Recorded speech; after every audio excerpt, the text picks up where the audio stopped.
على رسوله الكريم أما بعد فأعوذ بالله من الشيطان الرجيم بسم الله الرحمن الرحيم من زيد بن أرقم قال كان رسول الله صلى الله عليه وسلم يقول اللهم إني أعوذ بك من العجز والكسل والجبن والبخل والهرم وعذاب القبر اللهم آتي نفسي تقواها وزكها أنت خير من زكاها وأنت وليها ومولاها اللهم إني أعوذ بك من علم لا ينفع ومن قلب لا يخشع ومن نفس لا تشبع ومن دعوة لا يستجاب لها رواه المسلم۔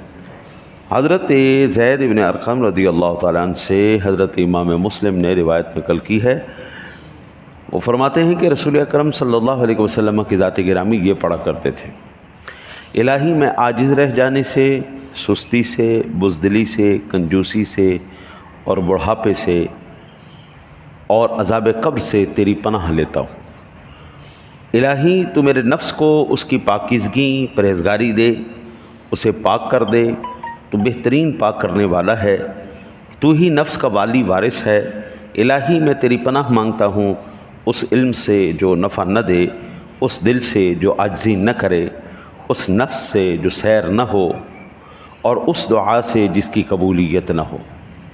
یہ میرے آقا جی علی نبینا علیہ الصلوۃ والسلام دعا فرماتے تھے۔ اس کے ایک ایک پہلو پہ میں عرض کر چکا ہوں، آج آخری پہلو پر کہ حضور نے اس دعا سے پناہ مانگی ہے جو قبول نہ ہو۔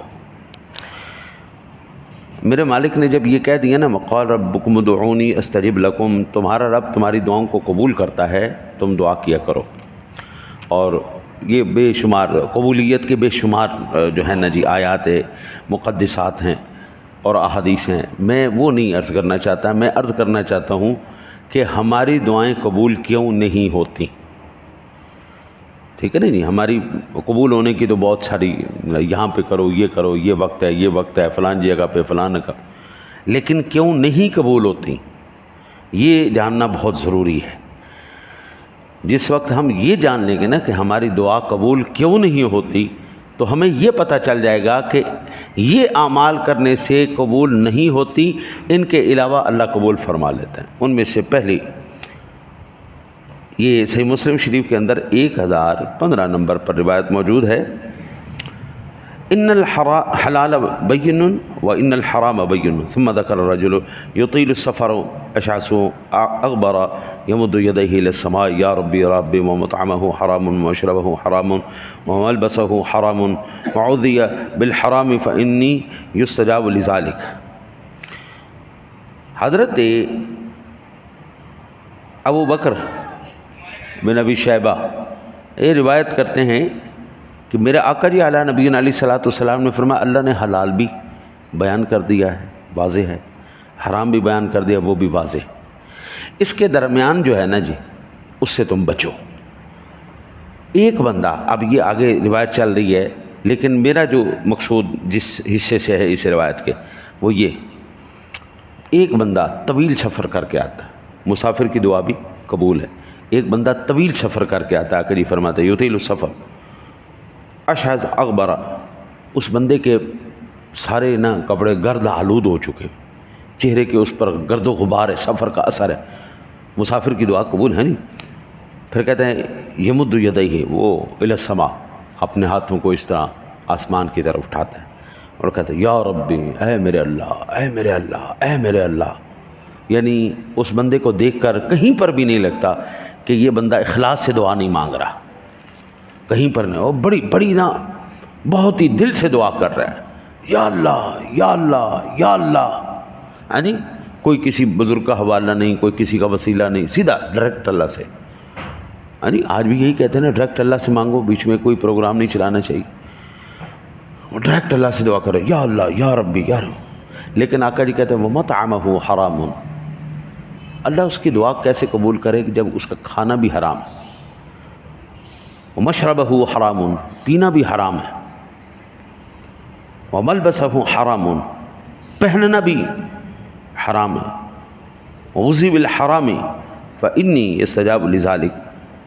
بھئی اس کا ہر ایک جوڑ حرام ہے، اللہ کیسے اس کی دعا قبول کرے؟ کیسے اللہ دعا قبول کرے؟ لقمہ حرام پیٹ میں ہو، حرام کا کپڑا، دیکھیں نا جی حاجی صاحب تشریف فرمائیں، میں ان سے کہتا ہوں حاجی صاحب میں ایک بڑا غریب آدمی ہوں، حالانکہ میں غریب نہیں ہوں، میں بڑا حقدار آدمی ہوں، حالانکہ میں حقدار نہیں ہوں، آپ مہربانی کریں مجھے کپڑے لے دیں، میرے کپڑے پھٹے ہوئے ہیں، میرے کپڑے پرانے ہیں، آپ مہربانی کریں۔ ایک ہے ان کا خود دینا، وہ ایک الگ مسئلہ ہے، وہ ہے گفٹ کرنا، تحفہ دینا، وہ الگ بات ہے، لیکن وہ نہیں ہوا، ان سے میں نے مانگا، میں حقدار نہیں ہوں، اب یہ میرے لیے حلال تو نہیں ہے، میں نے تو حرام پہنا، پھر وہ حرام مشروبات جو اللہ تعالیٰ نے حرام قرار دے دیے ہیں وہ میں پیوں، وہ حرام کپڑے، وہ کھانا، وہ کمائی، وہ تمام حرام میں کھاؤں، میرے پیٹ کے اندر لقمہ ہے، میرے جسم پر وہ چیتھڑا ہے، اللہ کیسے قبول کرے گا میری دعا کو؟ اللہ کیسے قبول کرے؟ یہ تو نہیں نا کہ لقمہ حرام کھایا تو وہ بس آج صبح میں کھایا اور شام میں نکل گیا، ایسا تو نہیں ہے نا، وہ تو رہے گا نا پیٹ میں، یا وہ جسم کا حصہ بنے گا۔ بھئی آپ 10 لقمے کھائیں تو 8 نکل جائیں گے، 2 تو اندر رہ گئے، جسم کا حصہ بنے، کیا ہوا؟ حرام گوشت، ٹھیک ہے جی۔ پھر علامہ ابن عابدین شامی علیہ رحمہ فرماتے ہیں ومن شروط اجابت الدعاء ان یکون المطعم حلالا لان الحرام یمنع قبول الدعاء، کہتے ہیں کہ دعا کی قبولیت کے لیے شرط یہ ہے کہ انسان کا کھانا پینا، پہننا، اوڑھنا، بچھونا اور پینا یہ سب حلال ہو، کیونکہ حرام دعا کو قبول نہیں ہونے دیتا۔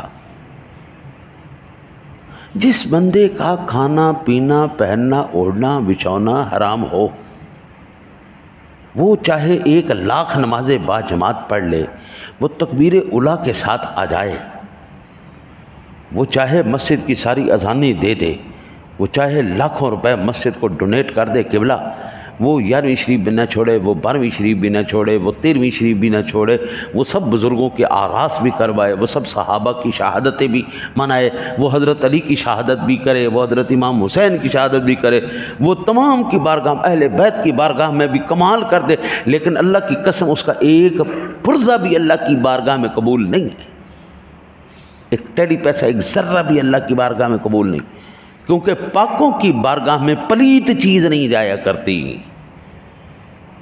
پاکوں کی بارگاہ میں پاک چیز جاتی ہے، وہ چاہے اتنے سے چنے ہوں، بھنے ہوئے چنے، لیکن وہ پاک حلال ہونے چاہیے۔ آپ بنائیں بریانیاں، آپ بنائیں جناب قورمے، آپ بنائیں یہ فلانی چیز، جناب یہ میں نے امام حسین کی دے دی، یہ میں نے خاتون جنت بی بی فاطمہ کی دے دی، یہ میں نے حضرت علی پاک کی دے دی، یہ میں نے حضور پاک کی دے دی، یہ نبی پاک کے والدین کی دے دی، اس میں تھوڑا سا حرام شامل کر دیا، تو سادہ سی بات، اللہ بھی پاک ہے، اس کے یہ ہستیاں بھی پاک ہیں، پاکوں کی بارگاہ میں پلیت نہیں جایا کرتا، پاکوں کی بارگاہ۔ مسجد کو زکوٰۃ کیوں حرام ہے؟ صدقہ کیوں حرام؟ مسجد کو کیوں نہیں دے سکتے؟ مسجد اللہ کا گھر ہے، مسجد اللہ کا گھر ہے، اور اللہ کے گھر میں آپ ہدیہ دے سکتے ہیں، صدقہ نہیں دے سکتے۔ ہدیہ تمہاری مالوں کی زکوٰۃ ہے، یعنی تمہارے مالوں کی میل ہے، تمہارے جانوں کی بلائیں ہیں، اور تم وہ مسجد کو نہیں دے سکتے، اس کے اندر تمہاری نحوست ہے، تمہاری بلا ہے، تمہارا عذاب ہے اس کے اندر جو تم سے ٹلنا ہے۔ اللہ کے گھر میں دینا ہے تو ہدیہ پیش کرو، نہیں ہے تو تم سے کوئی مطالبہ نہیں۔ حرام لے کر بندہ کہے میری دعائیں قبول نہیں ہو رہی، میری دعائیں قبول نہیں ہوتی، میرے مصطفیٰ کہتے کیسے قبول ہو؟ وہ پاک بارگاہ میں پلیت انسان پلیتی والی زبان سے پلیت پیٹ میں رکھ کے دعا کرے گا تو وہ پاک ذات قبول کرے گی؟ نہیں کرے گی، ریجیکٹ کرے گی، چلو گیٹ آؤٹ، کوئی تمہاری دعا قابل قبول نہیں۔ پھر ان اللہ لا یہدی القوم الظالمین، سورہ مائدہ کی 51 نمبر آیہ مبارکہ ہے، وہ بندہ جو مسلسل ظلم کرے، ظلم پر ظلم پر ظلم، اس کا بھی حق کھائے جا رہا ہے، کھائے جا رہا ہے، کھائے جا رہا ہے، کھائے جا رہا ہے، اللہ اس کی دعا کیسے قبول کرے گا؟ وہ ظالم آدمی کے لیے تو قرآن بھی شفا نہیں ہے، وَنُنَزِّلُ مِنَ الْقُرْآنِ مَا هُوَ شِفَاءٌ وَرَحْمَةٌ لِّلْمُؤْمِنِينَ وَلَا يَزِيدُ الظَّالِمِينَ إِلَّا خَسَارًا۔ ظالم آدمی کے لیے اللہ کا قرآن بھی شفا نہیں ہے، ساری دنیا کے لیے شفا ہے، لیکن ظالم کے لیے کوئی شفا نہیں۔ گیٹ آؤٹ، نکل جاؤ۔ اس کی حدود کی بغاوت کر کے تم یہ چاہتے ہو کہ وہ تمہاری باتیں مانیں، واہ بھائی واہ۔ میں ایک موٹی سی مثال آپ کو عرض کر دوں۔ ہم بنے فوجی، کھڑے ہوں پاکستان کی سرحد پر حفاظت کے لیے۔ میں فوجی ہوں پاکستان کا، میں کھڑا ہوں پاکستان کی سرحدوں کی حفاظت کے لیے، لیکن میں پہن لوں انڈیا کے فوجیوں کی وردی، کیا میں پاکستان کا وفادار کہلاؤں گا؟ بھائی میں کھڑا تو پاکستان کی حد میں ہوں نا، نوکری بھی پاکستان کی کر رہا ہوں، دفاع بھی پاکستان کا رکھا، صرف میں نے اگر وردی ان کی پہن لی تو کیا ہو گیا؟ ہر ایک ذی شعور کہے گا بے وقوف، جس ملک کی سرحد کا محافظ ہے تو وردی بھی اسی ملک کی پہنی جائے گی تو وفادار کہلائے گا۔ وردی تو پہنی میں نے ظالموں والی، وردی تو میں نے پھر یہ وردی پہننے کے بعد یہ نہیں کہ ہفتے میں جا کے ہفتے بعد جا کے میں وہاں پہ ڈیوٹی کروں گا اور میری جناب نوکری اور میری وفاداری مان لی جائے گی۔ نہیں بھائی، ہفتے کے 7 دن آپ کو بارڈر پہ کھڑے ہو کے پہرا دینا پڑے گا تو آپ وفادار کہلائیں گے۔ میں یہ پوچھتا ہوں اس مسلمان سے جس نے اسلام کی وردی تو پہن لی، 8ویں دن مسجد میں جمعہ پڑھنے کے لیے کیا مطلب ہے؟ وردی تو نے اسلام کی پہنی ہوئی ہے اور 8ویں دن صرف جمعہ پڑھنے کے لیے آ رہا ہے، یہ سال بعد جا کے تو صرف عید کی نماز پڑھنے کے لیے آ رہا ہے، یا کبھی کبھی کو مرا گیا تو اس کا جنازہ پڑھنے کے لیے آ رہا ہے۔ وردی تو نے اسلام کی پہنی ہوئی ہے، قانون اس کی سرحدوں کی تو حفاظت نہیں کر رہا، حلال حرام کی تو تمیز نہیں کر رہا، ہاں جی، اللہ اور اس کے رسول کے ساتھ تیرا لینا دینا کوئی نہیں ہے، ہاں جی، وہ تمام کے تمام افعال، وہ معاملات جو آپ کے اوپر لازم قرار دیے تھے، قطع رحمی نہیں کرنی، ماں باپ کی نافرمانی نہیں کرنی، یہ اسلام کی وردی کا ڈیمانڈ تھی، یہ اس کی سرحدوں کی حفاظت کی ڈیمانڈ تھی، کدھر گئی؟ چلو دس، آج کے لیے اتنا کافی ہے۔ چاہتے ہو اس پاک بارگاہ میں کچھ تمہارا پہنچے اور اس پاک بارگاہ سے کچھ تمہیں ملے، اللہ واسطے وردی بھی پاک کر لو، وردی کے تقاضوں کو بھی پورا کر لو، اور کچھ اندر باہر کی تھوڑی صفائی کر لو، خود بخود پھر تمہیں مانگنے کی ضرورت نہیں پڑے گی۔ ہم تو مائل بکرم ہیں، کوئی سائل ہی نہیں، ہم تو مائل بکرم ہیں، کوئی سائل ہی نہیں، راہ دکھلائیں کسے، راہ روے منزل ہی نہیں۔ او بابا کو چلنے والا آئے تو صحیح۔ وہ نا انارکلی کے اندر ایک ملنگ آ گیا پاکستان بننے سے پہلے کے لیے، مولوی احمد علی لاہوری نے اپنی کتاب میں یہ واقعہ لکھا ہے۔ وہ کہتا ہے کہ ملنگ آ گیا، کپڑے اتار کے ننگا بازار میں پھرے، انارکلی اس وقت بھی عروج پر تھا۔